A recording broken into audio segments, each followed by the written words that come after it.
तो हेलो दोस्तों, अब की बार ही आपका एग्जाम है और आप फिजिक्स में बहुत ज़्यादा कमज़ोर हैं। तो आपको क्या करना होगा कि 80% से 90% कवर करना पड़ेगा ऑब्जेक्टिव क्वेश्चन।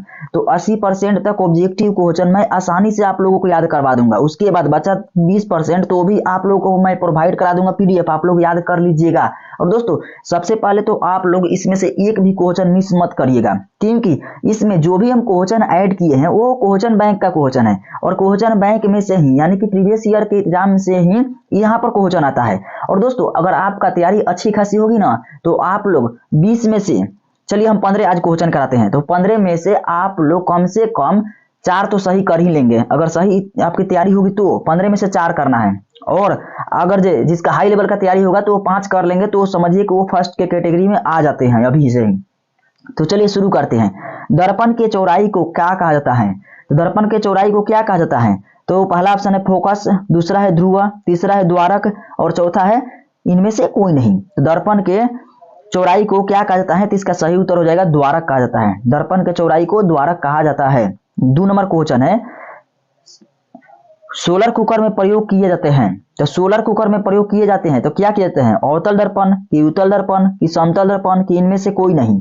तो सोलर कुकर में प्रयोग किए जाते हैं अवतल दर्पण। तो बहुत ही आसान क्वेश्चन है, लेकिन आप लोगों को याद करना पड़ेगा। आप लोग काउंट करिएगा कि 2 में से कितना सही हुआ। ये है हमारा 3 नंबर क्वेश्चन, यानी कि देखिए 15 क्वेश्चन हम पहले कर चुके हैं, तो इसीलिए हम 15 और करेंगे। तो 18 नंबर क्वेश्चन है, रोगियों के नाक, कान, गले आदि की जांच के लिए डॉक्टर प्रयोग करते हैं। तो कहां पर करते हैं? तो इसका सही उत्तर क्या हो जाएगा? तो पहला ऑप्शन है समतल दर्पण, दूसरा है उत्तल दर्पण, तीसरा है अवतल दर्पण, चौथा है इनमें से कोई नहीं।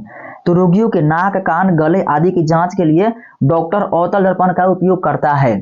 और दोस्तों आप लोगों को कमेंट करके बताना है कि दाढ़ी बनाने के लिए हम लोग किस दर्पण का प्रयोग करते हैं। इसमें बहुत ज्यादा कंफ्यूजन रहता है, लोग कंफ्यूज रहते हैं कि अवतल की समतल, इन दोनों में से आप लोगों को कंफ्यूजन को दूर करना है।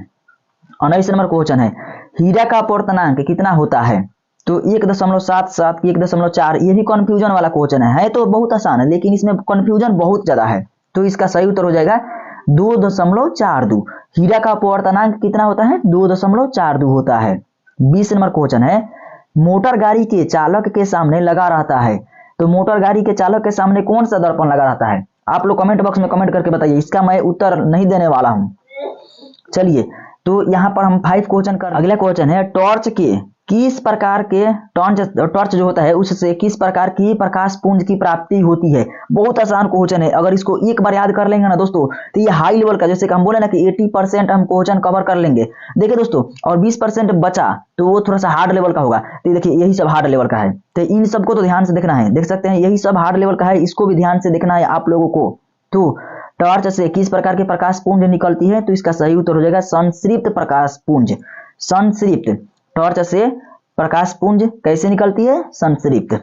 22 नंबर क्वेश्चन है, सामान्य नेत्र की रेटिना पर बनने वाला प्रतिबिंब होता है। तो सामान्य नेत्र की रेटिना पर बनने वाला प्रतिबिंब कैसा होता है? तो वास्तविक और उल्टा होता है। ये तो हम लोग बचपन से याद करते आ रहे हैं, आपको याद नहीं होगा तो इसको वीडियो को रोक दीजिए यहीं पर और उसको याद कर लीजिए। 23 नंबर क्वेश्चन है, नेत्र लेंस में समायोजन की क्रिया होती है। तो नेत्र लेंस में समायोजन की क्रिया होती है तो सिलियरी पेशियों द्वारा होता है। नेत्र लेंस में समायोजन की क्रिया होती है सिलियरी पेशियों द्वारा। ये भी बहुत आसान क्वेश्चन था। 24 नंबर क्वेश्चन है, किसी नेत्र का निकट बिंदु होता है। तो किसी नेत्र का निकट बिंदु कितना होता है? तो इसका सही उत्तर हो जाएगा 25 सेंटीमीटर। इस पर हम टाइम नहीं देंगे क्योंकि ये बहुत आसान क्वेश्चन है, अगर नहीं बन पा रहा है तो बहुत बड़ी प्रॉब्लम है। 25 नंबर क्वेश्चन है, आंख की पुतली किस प्रकार कार्य करती है? तो परिवर्ती द्वारक की भांति, कि दृक तंत्रिका की भांति, कि पुतली की भांति, कि अगला हो जाएगा इसका ऑप्शन अन्य। तो इसका सही उत्तर क्या हो जाएगा? तो इसका सही उत्तर हो जाएगा परिवर्ती द्वारक की भांति आंख की पुतली कार्य करती है। परिवर्ती द्वारक की भांति, मैं जानता हूं कि ये वाला क्वेश्चन आप लोगों से नहीं बना होगा, इसीलिए वीडियो कहीं पर रुकिए और एक बार ऐसे पढ़िए, आंख की पुतली कार्य करती है परिवर्ती द्वारक की भांति, आंख की पुतली कार्य करती है परिवर्ती द्वारक की भांति। ऐसे पढ़िए, नहीं तो आप लोग सोचेंगे बाद में याद कर लेंगे, बाद में याद कर लेंगे, नहीं हो पाएगा ऐसे। आप लोग अभी याद करिए। तो चलिए 26 नंबर क्वेश्चन है हमारा, सामान्य मानव नेत्र का दूर बिंदु कितना होता है? हम लोग निकट बिंदु अभी थोड़ी देर पहले पढ़े हैं, कि 25 सेंटीमीटर होता है, लेकिन दूर बिंदु नहीं पढ़े हैं कि दूर कितना होता है। तो दोस्तों अगर हमारे सामने दीवार आ जाएगा तो हम देख पाएंगे, ज्यादा दूर तक नहीं देख पाएंगे, वही दीवार हट जाएगा तो हम आगे भी देख सकते हैं, यानी कि इसका कोई लिमिट नहीं है कितना हम दूरी तक देख सकते हैं। तो इसका सही उत्तर क्या हो जाएगा, अनंत पर। इसमें कंफ्यूजन होने वाली बात नहीं है, दूर वाला रहेगा तो आप लोग आराम से लगा लेंगे। 27 नंबर क्वेश्चन है, सिनेमा के पर्दे पर किस प्रकार का प्रतिबिंब बनता है। तो सिनेमा के पर्दे पर किस प्रकार का बनता है, तो इसका सही उत्तर हो जाएगा वास्तविक प्रतिबिंब। और आंख के रेटिना पर कैसा प्रतिबिंब बनता है, तो वास्तविक और उल्टा, इसको ध्यान रखना है।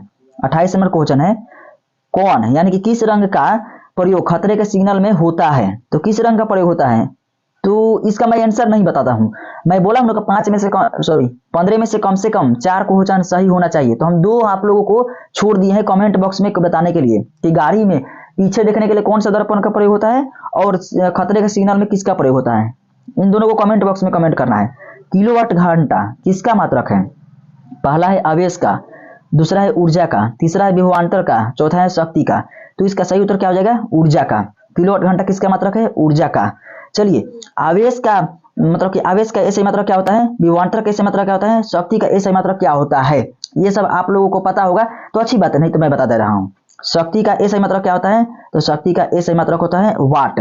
चलिए फिर आगे देखते हैं, विभवांतर का ऐसे मात्रक क्या होता है, तो विभवांतर का ऐसे मात्रक होता है, सॉरी दोस्तों एक सेकंड, विभवांतर का ऐसे मात्रक होता है वोल्ट। चलिए आवेश का ऐसे मात्रक क्या होता है, तो आवेश का ऐसे मात्रक होता है कूलाम। तो इसका कूलाम ऐसे लिख सकते हैं हम लोग, कूलाम होता है आवेश का ऐसे मात्रक। ओके चलिए आगे बढ़ते हैं। 30 नंबर क्वेश्चन देखिए, मैं जो है एक्स्ट्रा में भी क्वेश्चन करा दे रहा हूं ताकि आप लोगों को ध्यान हो जाए, रिवीजन हो जाए, तो इसीलिए वीडियो को तो देखना कहीं ना कहीं आप लोगों के लिए फायदा ही है। 30 नंबर क्वेश्चन है, विद्युत बल्ब का फिलामेंट होता है। देखिए दोस्तों ये वाला क्वेश्चन आप लोगों को बहुत ध्यान से देखना है, भले ही आप लोगों को पता हो या ना हो, मैं अभी बताने वाला हूं, इसको याद कर लेना है।